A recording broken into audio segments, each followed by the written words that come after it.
Normal activity. Normal activity में लोगों के बहुत ज्यादा क्वेश्चन आते हैं कि मैं नीचे बैठ सकता हूं कि नहीं बैठ सकता, मैं जिम जा सकता हूं कि नहीं जा सकता, मैं कार ड्राइव कर सकता हूं कि नहीं कर सकता, मैं वॉक कर सकता हूं कि नहीं कर सकता, मैं रनिंग कर पाऊंगा कि नहीं कर पाऊंगा।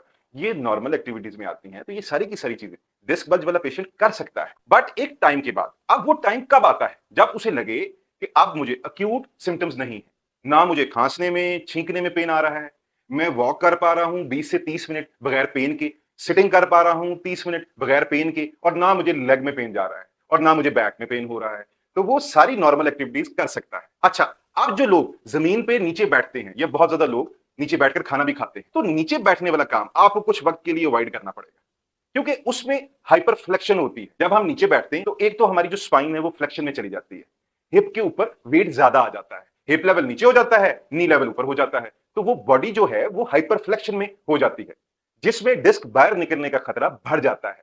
तो जिसको भी डिस्क बल्ज हो चुका है वो थोड़ा टाइम, 4 से 5 महीने तक नीचे मत बैठे, उसके बाद बैठ सकता है। जैसा मैंने आपको पहले बताया कि जब वो अपनी नॉर्मल रूटीन में आ गया है, फिर आप अपनी नॉर्मल एक्टिविटीज कर सकते हैं।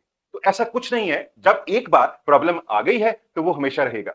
ये डर बहुत ज्यादा लोगों में रहता है, और ये क्वेश्चन भी बहुत ज्यादा पूछा जाता है कि मुझे कोई ऐसी चीज बताइए कि एक बार तो डिस्क बल्ज हो गई है, अब मुझे दोबारा ना हो। तो ऐसा कभी कोई डॉक्टर प्रेडिक्ट नहीं कर सकता कि दोबारा ना हो। ऐसा कभी नहीं हो सकता कि आपको एक बार ही सर्दी लगी है, नजला जुकाम हुआ है, बुखार चढ़ा है, और आप डॉक्टर को जाके कहिए कि मुझे कोई ऐसा ट्रीटमेंट दें कि मुझे जिंदगी में दोबारा सर्दी बुखार नजला जुकाम ना हो। ये चीजें आती जाती रहती हैं। इनको इतना ज्यादा बढ़ाकर नहीं सोचना कि मुझे डिस्क बल्ज हो गई है।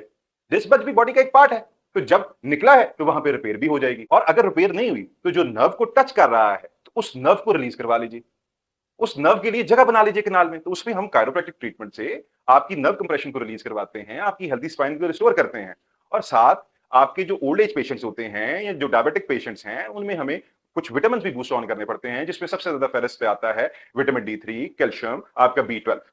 तो ये प्रॉब्लम्स जो हैं वो आती जाती रहती हैं। आपकी सारी नॉर्मल एक्टिविटीज आप कर सकते हैं, इवन आप रनिंग भी कर सकते हैं, आप जिम भी कर सकते हैं। तो उम्मीद करता हूं कि ये नॉर्मल एक्टिविटीज वाला भी पॉइंट आपको क्लियर हो गया होगा।